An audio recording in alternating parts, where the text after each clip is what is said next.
السلام علیکم سامعین، 8 ربیع الاول اور 22 اگست ہے۔ خبر کا عنوان ہے اسلامی مدرسے میں بھاجپا لیڈر کا شاندار استقبال۔ معاملہ اتر پردیش کا ہے، خبر سنیے تفصیل سے۔ اتر پردیش کے سابق ایم پی برج بھوشن شرن سنگھ کا گونڈہ صدر میں مدرسے کے طلباء نے شاندار استقبال کیا ہے۔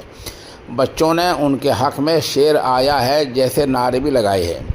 برج بھوشن شرن سنگھ نے اپنے انسٹاگرام اکاؤنٹ پر اس کی ایک ویڈیو شیئر کی ہے، جس میں مدرسے کے طلباء کو بی جے پی لیڈر کے استقبال کے لیے ہاتھوں میں پھولوں کے بڑے ہار لیے کھڑے دکھایا گیا ہے۔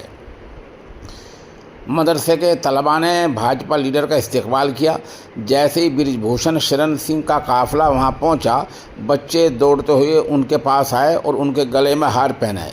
طلباء کے چہروں پر خوشی قابل دید تھی۔ انہوں نے بی جے پی لیڈر کو چاروں طرف سے گھیر لیا اور شیر آیا کے نعرے لگائے۔ طلباء ان کی ایک جھلک دیکھنے اور ان سے ہاتھ ملانے کے لیے بے تاب تھے۔ بہرحال بی جے پی لیڈر نے اپنا ہاتھ بڑھایا اور کہا کہ وہ مدرسے کے طلباء سے ملنے والی محبت سے مرعوب ہیں۔ انہوں نے اس انسٹاگرام پر ایک ویڈیو شیئر کیا اور یہ بھی کہا، میں آج گونڈہ صدر میں اقلیتی سماج کے اتنے بچوں کی طرف سے شاندار استقبال ہوا، بہت خوش ہوں۔ آپ سب کی طرف سے یہ پیار، تعلق اور دعائیں میرے لیے انمول ہیں۔ واضح ہو کہ برج بھوشن شرن سنگھ کیسر گنج لوک سبھا حلقے سے ممبر پارلیمنٹ رہ چکے ہیں۔